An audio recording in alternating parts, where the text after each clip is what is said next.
mendengarkan podcast ini. Kita masih dalam tema besar doa Bapa kami. Ya. Dan janganlah membawa kami ke dalam pencobaan.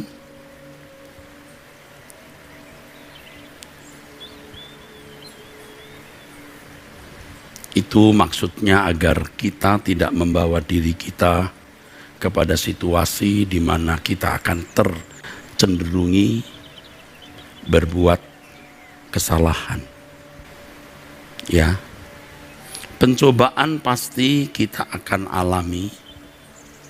Karena pencobaan itu bagian hidup yang tidak terpisahkan, Saudara.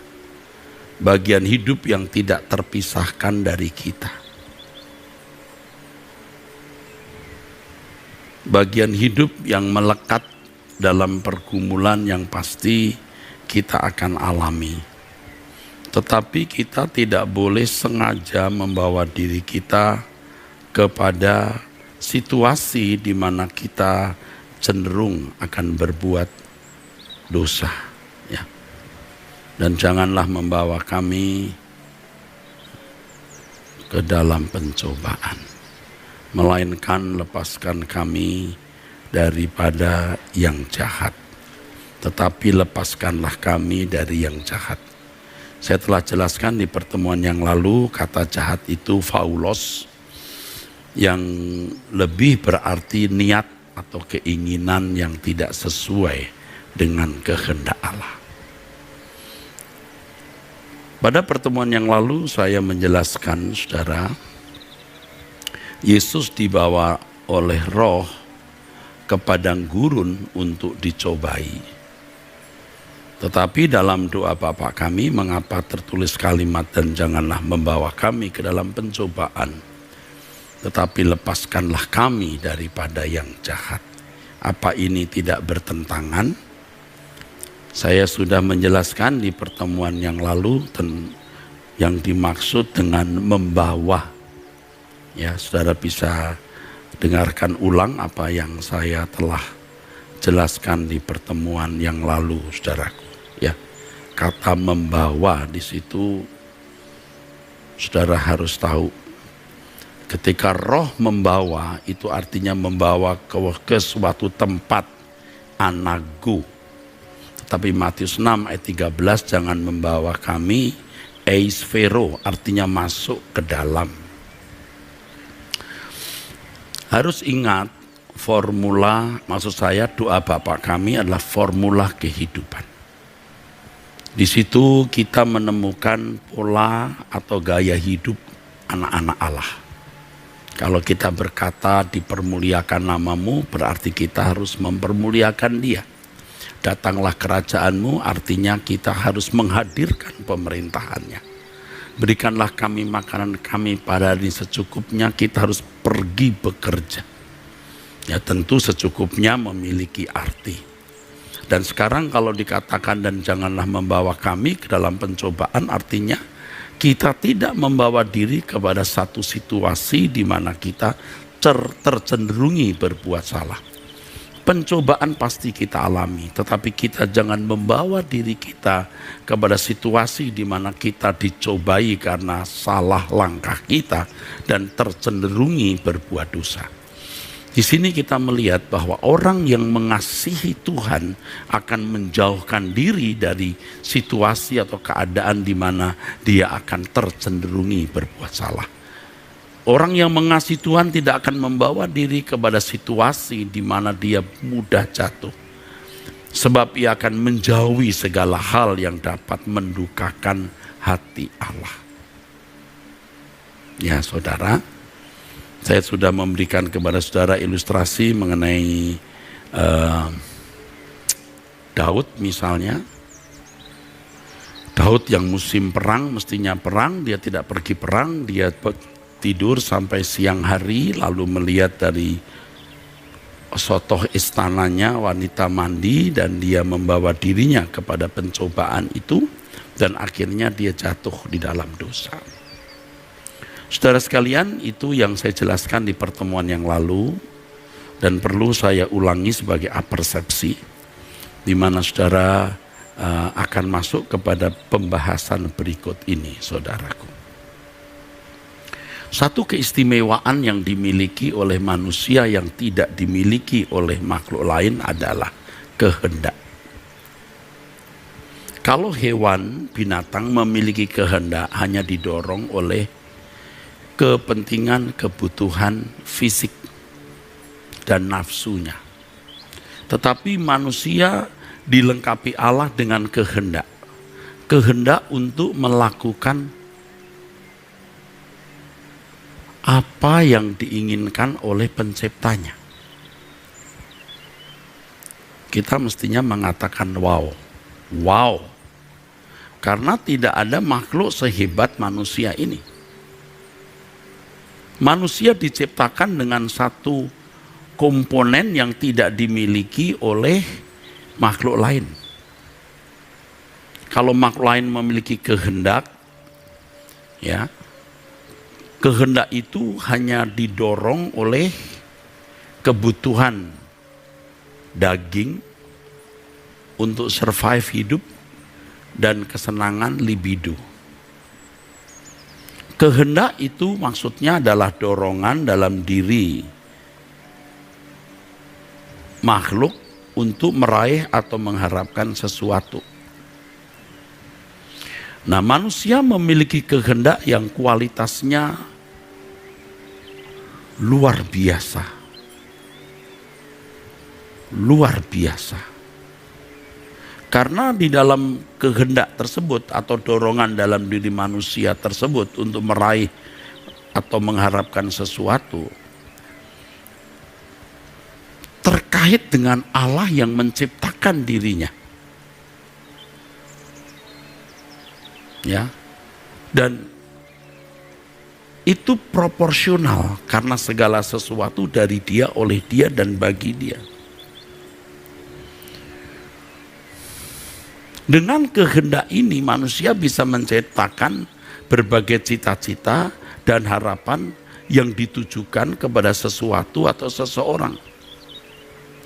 Dan inilah keistimewaan manusia yang melebihi dari ciptaan Allah yang lain. Sebagaimana Allah yang adalah gambarnya memiliki kehendak, demikian pula manusia diciptakan dengan keberadaan yang sama. Dan istimewanya adalah Allah itu memiliki kehendak bebas. Tidak ada unsur di luar dirinya yang mengatur Allah. Tidak ada. Allah mengatur dirinya dalam tatanan yang ada pada dirinya. Dan manusia diciptakan dengan kehendak seperti Allah. Manusia diciptakan dengan keberadaan memiliki kehendak seperti Allah. Tentu kehendak yang dimiliki manusia adalah kehendak dalam tatanan seperti yang dimiliki Allah. Maka manusia bukan hanya segambar, tetapi juga serupa. Nah, ini istimewa ya Bapak Ibu, saudara-saudaraku. Ya. Allah memiliki pikiran, Allah memiliki perasaan. Dari pikiran dan perasaan ini lahirlah kehendak.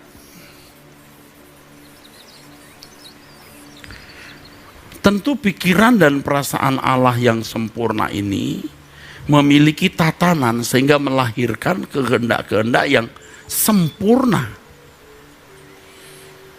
yang pasti tidak cacat, tidak bercelah, ya saudara.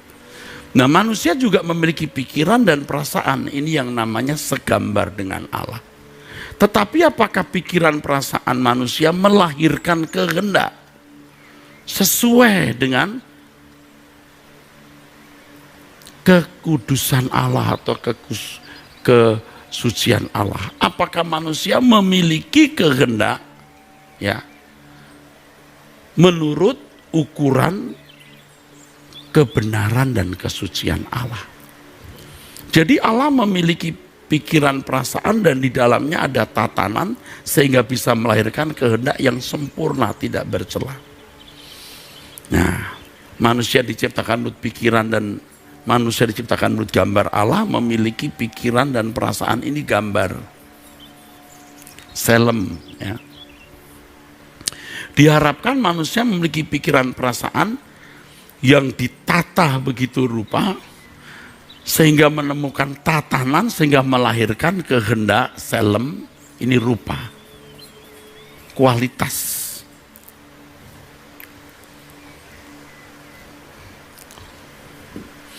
Nah, sebagai umat pilihan, saudara, Allah mengendaki kita tidak mengingini yang jahat, faulos, keinginan yang tidak sesuai dengan Allah. Ya. Evil, faulos. Ini nanti akan terkait dengan pengertian dosa sebenarnya, saudara. Ya. Kalau dosa menurut umat perjanjian lama itu pelanggaran terhadap Taurat. Tetapi dalam kehidupan umat perjanjian baru yang namanya dosa itu meleset. Secara etimologi kata dosa dalam perjanjian baru yaitu hamartia, tidak ada unsur kejahatan. Kata hamartia itu. Tetapi kemelesetan itu sudah bisa berarti kejahatan untuk ukuran atau kemelesetan untuk ukuran umat perjanjian baru. Memang sulit kalau kita mencoba menjelaskan dengan diksi yang ada dalam kehidupan orang beragama. Kekristenan memiliki diksi-diksi sendiri yang harus dipahami, yang berakar pada ajaran yang Yesus ajarkan. Sebagaimana Allah yang adalah gambarnya, gambar manusia, memiliki kehendak, demikian pula manusia diciptakan dengan keberadaan yang sama. Nah, sekarang masalahnya apakah kehendak manusia itu sinkron dengan kehendak Allah?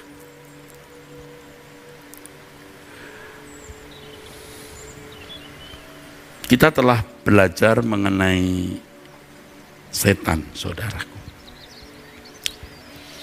Bagaimana setan memiliki kehendak atau keinginan yang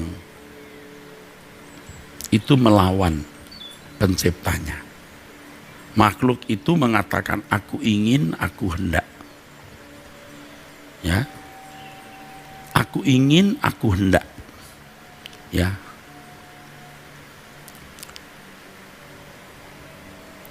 Dari keinginan atau kehendak setan ini, ia memberontak kepada Allah. Sebab apa yang dia ingini itu bertentangan dengan apa yang Allah kehendaki. Atau melanggar batas-batasnya. Ya.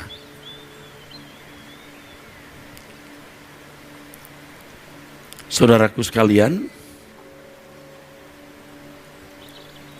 kalau binatang memiliki kehendaknya dibatasi oleh kebutuhan fisik saja, makan minum, pemuasan libido dan kenyamanan fisik. Berbeda dengan manusia yang bisa memiliki keinginan seluas-luasnya. Karena manusia memiliki kecerdasan, kecakapan. Hal ini berkenaan dengan keberadaan manusia itu sendiri yang melebihi ciptaan yang lain, saudaraku. Selain itu manusia adalah makhluk kekal. Manusia juga memiliki kualitas pikiran dan perasaan yang jauh lebih sempurna dibanding hewan. Manusia bukan hanya membutuhkan kenyamanan secara fisik, tapi juga pemenuhan kebutuhan batiniah yang sebenarnya itu hanya bisa dijawab oleh Allah atau dipenuhi oleh Allah. Maka saudaraku, sesungguhnya seperti ada rongga kosong dalam diri manusia. Allah sudah menaruh rongga kosong itu. Jadi manusia seperti disandera sebenarnya dengan rongga kosong itu, yang hanya bisa diisi oleh Tuhan. Makanya mau tidak mau manusia harus hidup sesuai dengan maksud tujuan dirinya diciptakan. Jangan saudara berpikir ini kejahatan ya. Allah kok menyandera manusia dengan hal itu. Kita harus melihat itu dari perspektif yang benar, dari sudut pandang positif. Tanpa rongga kosong, di mana hanya Allah yang dapat mengisinya, manusia tidak memiliki kehidupan, sebab kehidupan, kebahagiaan, sukacita yang sejati itu hanya ada pada Allah. Tentu Allah tidak akan menciptakan Allah lain di mana manusia bisa menyembah sosok itu, tidak akan. Sebab tidak ada kehidupan di luar diri Allah. Dan Allah itu dari semula memang jadi Bapa. Tidak ada Bapa yang lain. Jadi kalau Tuhan Yesus berkata kepada orang-orang Yahudi yang memberontak, ya, bapakmu itu si pembohong itu. Jadi ada Bapa lain, dan Allah tidak ingin ada Bapa yang lain. Sebab satu-satunya Bapa yang menjadi sumber kehidupan, sumber sukacita itu hanya Allah. Dan kita berterima kasih kalau ada rongga kosong yang ditaruh di dalam diri manusia yang hanya bisa diisi oleh Allah. Dan itu juga kehormatan mestinya. Jadi kalau dikatakan manusia hidup bukan hanya dari roti saja, tapi juga dari setiap firman yang keluar dari mulut Allah, di situ termuat keelokan, keindahan, keelokan, supremasi, keunggulan, excellency dari makhluk manusia dibanding makhluk lain. Nah, kalau manusia yang tidak mengerti hal ini, ya memang karena manusia telah jatuh dalam dosa dan tidak mau belajar kebenaran, dia menjadikan dirinya bukan manusia. Artinya manusia yang telah turun derajatnya, semi hewan. Allah menjadi manusia supaya manusia yang semi hewan jadi manusia lagi. Dan Yesus menjadi model dari manusia. Maksud saya anak Allah yang turun menjadi manusia. Dalam relasinya dengan Allah, manusia harus bisa menempatkan dirinya dengan benar di hadapan Tuhan. Dan menempatkan Tuhan secara pantas. Seandainya Adam dan Hawa tidak jatuh dalam dosa, manusia pasti ya memiliki relasi yang benar dengan Allah, jiwanya diisi oleh kehadiran Allah di dalam hidupnya, saudaraku. Sehingga apapun yang diingini oleh manusia itu tidak akan bertentangan dengan kehendak Allah. Makanya kalau bicara mengenai kejatuhan manusia dalam dosa yang seringkali saya jelaskan saudara-saudara, bahwa di Taman Eden itu Adam dan Hawa sudah mulai bergumul apakah mengkonsumsi buah kehidupan, yaitu kebenaran, di mana jiwanya diisi oleh Allah. Karena diisi kebenaran itu berarti diisi oleh Allah, atau diisi oleh sumber lain. Dan ternyata Adam dan Hawa telah didistrak ya, menjadi rusak karena ia mengkonsumsi sumber lain, pohon pengetahuan tentang yang baik dan jahat. Acap kali saya menjelaskan itu figuratif, bukan buah secara fisik, saudara. Sehingga manusia telah kehilangan kemuliaan Allah. Kehilangan itu dalam teks aslinya eustereo, artinya kurang, lack of, tidak mencapai standar. Manusia kurang kemuliaan Allah. Manusia tidak lagi menjadi manusia sesuai dengan rancangan Allah semula tersebut.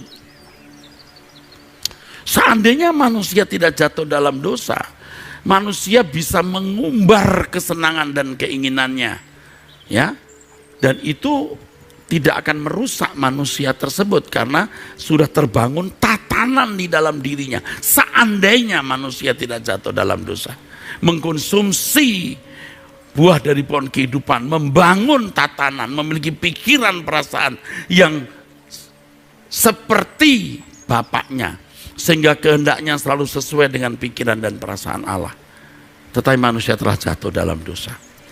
Keselamatan dalam Yesus Kristus tidak memperbaharui, memulihkan. Maka harus ada proses metamorfose atau transformasi, pembaharuan pikiran, supaya tidak sama dengan dunia. Dan selama kita hidup di dunia, kita harus berani kehilangan semua kehendak yang ditujukan kepada sesuatu atau seseorang. Kehendak kita harus ditujukan kepada Allah saja. Dan ini memang berat sekali. Ya, sebagai teolog yang belajar teologi bertahun-tahun, di tahun-tahun akhir hidup saya baru saya mengerti hal ini. Baru saya mengerti. Sebab kalau kita mau memiliki keinginan di dunia ini, bahaya saudara, bahaya. Hanya sementara waktu kok. Kehilangan nyawa. Artinya kehilangan keinginan yang tidak sesuai kehendak Allah. Kita harus mau melatih diri dengan belajar kebenaran firman Tuhan, supaya kita sepikiran dan seperasaan dengan Allah. Supaya segala sesuatu yang kita ingini selalu sesuai dengan kehendak Allah. Sebenarnya kesadaran ini sedikit telah saya miliki sejak saya masih muda. Tetapi saya gagal untuk mengenakannya, selalu gagal. Saya masih suka kompromi saudara. Nah sekarang di hari tua saya ini saya makin mengerti. Makanya kepada yang muda-muda, kalian tidak usah mengalami jatuh bangun terseok-seok seperti saya. Ikuti saja apa yang saya bagikan ya. Saya mengajak semua pecinta suara kebenaran, nekat senekat-nekatnya untuk itu. Sudah mengerti kebenaran seperti ini saja saudara, masih saja loh kadang-kadang meleset saudara. Bener, kadang-kadang masih meleset.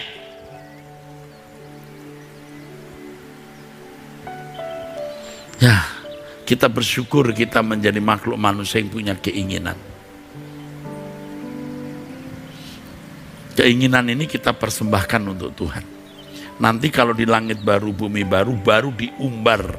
You mau punya keinginan apapun diumbar, boleh. Dan itu tidak membahayakan karena satu, karakter kita sudah sepikiran, seperasaan dengan Kristus. Tidak ada setan atau kejahatan. Dan tiga, ada dalam pemerintahan Allah yang sempurna sehingga tidak mungkin ada kemelesetan. Nah kitalah yang akan melatih, mendidik, memerintah, mengatur masyarakat yang waktu di dunia belum mencapai kesempurnaan seperti kita. Tapi mereka di sana akan kembali diperintah dalam pemerintahan Allah. Luar biasa, dan kita sungguh-sungguh menantikan hal itu saudaraku. Jadi yang kita gumuli hari ini adalah masih adanya keinginan-keinginan kita yang belum sinkron dengan kehendak Allah. Kalau firman Tuhan mengatakan dan janganlah bawa kami ke dalam pencobaan, udahlah jangan mendekati situasi atau keadaan di mana kamu akan tercenderungi berbuat dosa. Hari kebaktian datang ke gereja, jangan ke tempat lain. Pagi hari bangun saudara bisa berdoa daripada melakukan hal yang lain. Pagi-pagi bangun sudah melihat YouTube, melihat ini itu yang tidak patut dilihat. YouTube itu teknologi yang bisa menjadi berkat, tapi juga bisa menjadi kutuk. Tergantung bagaimana orang merespon. Kita juga menggunakan YouTube, kita bersyukur Tuhan memperkenan dunia dihadiri YouTube yang bisa menjadi sarana atau media kebenaran diberitakan. Tapi juga bisa menjadi sarana setan untuk menghancurkan manusia. Tuhan kalau bicara kehilangan nyawa itu berarti kehilangan kesenangan atau kehilangan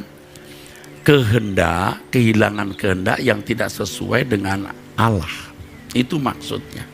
Maka saudaraku sekalian ya, maka pikiran dibaharui dengan firman. Perasaan selalu menikmati kehadiran Tuhan. Sehingga kehendak kita itu diarahkan kepada Bapa di surga. Kalau Paulus berkata, bagiku hidup adalah Kristus, itu artinya dia sudah mematikan semua keinginannya sendiri, semua diarahkan untuk Tuhan. Baik kamu makan atau minum atau melakukan sesuatu yang lain, lakukanlah semua itu untuk kemuliaan Allah. Saudara, kerajaan surga itu mahal sekali, mulia sekali. Ya, pantas kita harus kehilangan semuanya, ya. Kita pantas kehilangan semuanya, saudaraku, ya. Harus kita rela, saudaraku. Kita harus rela kehilangan semua. Barang siapa tidak melepaskan dirinya dari segala miliknya, ia tidak dapat mengikut Yesus. Itu Lukas ya, pasal 14 ayat 33. Tidak bisa jadi muridnya. Kalau di Galatia dikatakan, ya barang siapa menjadi milik Kristus Yesus, ia telah menyalibkan segala hawa nafsu dan keinginannya. Loh, ini ajaran murni Alkitab itu begini. Ya saudara, kalau kita masuk di dalam kebenaran ini, kita tidak akan melukai orang lain, kita tidak akan memfitnah orang, kita tidak akan mencari keuntungan. Kita benar-benar rela jadi korban, bukan makan korban. Jadi kalau kita diajar Tuhan ya saudara, diajar Tuhan untuk melepaskan segala sesuatu, itu supaya kita memiliki harta surgawi. Coba perhatikan bagaimana Tuhan bicara kepada orang kaya di Lukas pasal 19. Jual segala milikmu, bagikan kepada orang miskin, kamu akan memperoleh harta di surga. Tuh, ada catatan di situ. Datang kemari, ikutlah aku. Jadi bukan kamu buang lalu kamu nggak dapat apa-apa. Ya. Kamu dapat 100 kali lipat. Nah sekarang saya sudah mengerti kebenaran ini. Melakukan kebenaran ini juga sudah setengah mati sulitnya. Karena kita sudah biasa hidup dengan keinginan-keinginan kita sendiri dan kita merasa punya hak untuk menikmati dunia dan segala kesenangannya.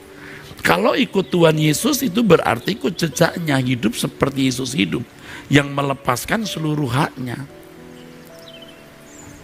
Ya saya terus terang juga malu melihat hidup saya yang pernah saya jalani di waktu-waktu lampau. Belum seperti Yesus, tidak berani melepaskan segala-galanya. Baru sekarang setelah saya mengerti, saya belajar. Bahkan saya merasa kalau aku boleh melepaskan segala-galanya untuk Bapa, itu kehormatan. Siapa aku ini toh? Aku ada karena Tuhan. Aku diciptakan oleh Tuhan. Aku bisa seperti ini hanya karena Dia. Celaka kalau saya tidak memilih untuk menyerahkan hidup saya kepadanya. Ini banyak orang sudah terlanjur sesat, saudaraku. Mencintai dunia dan terikat dengan dunia. Dan tapi saya mengerti ya, jangankan jemaat pendeta saja kalau tidak sadar juga merasa memiliki hidup dan mau hidup dalam kewajaran seperti manusia lain. Kita memang ikut Yesus jadi tidak wajar, saudara. Tetapi kemuliaan yang tersedia bagi kita itu luar biasa. Coba lihatlah murid-murid Yesus yang pertama. Bagaimana mereka kehilangan harta, nyawa, keluarga, harga diri. Semua demi kemuliaan Tuhan. Karena imannya. Nah kok sekarang jadi berubah? Ya, banyak orang Kristen dan gerejanya mewarisi liturgi, doktrin gereja, ya, sistem organisasi. Tetapi lupa kehidupan Yesus yang mesti harus diwariskan. Seperti Paulus katakan, hidupku bukan aku lagi, tapi Kristus yang hidup di dalamku. Dia kehilangan hidupnya. Bukan Paulus lagi, tapi Kristus yang hidup di dalam diri Paulus. Nah kita harus sadar loh, ini kok masih eras banget ya. Waktu tersinggung, waktu marah, waktu mengucapkan kata-kata tertentu, menikmati sakit hati, menikmati kepahitan. Ini eras banget ya. Nah itu yang saya perangi, saudara. Atau kita menyenangi sesuatu, Bangun pagi yang kita pikirkan kesenangan itu. Wah, bagaimana aku membuat barang ini, bagaimana aku memiliki yang lebih baik. Kita binasa gara-gara itu. Bangun pagi kita ingat Tuhan. Sepanjang waktu kita ingat Tuhan. Kalau kita punya uang, bagaimana uang ini aku gunakan untuk kepentingan keluargaku, membalas kebaikan orang tua, memelihara keluarga besarku. Tetapi semua harus sesuai dengan pimpinan Roh Kudus. Lalu aku bisa buat apa dengan uang ini? Dan kalau kita sudah memiliki komitmen tekad seperti itu, Anda percaya nggak? Tuhan kirim Lazarus yang satu, Tuhan kirim lagi Lazarus yang lain, Tuhan kirim banyak Lazarus. Ya memang kadang-kadang kita berkata, Tuhan aku capek kalau begini. Hidup cara begini bagaimana Tuhan? Lama-lama aku sendiri tidak punya apa-apa gara-gara begini ini. Tapi ternyata kita tidak pernah menjadi miskin gara-gara itu.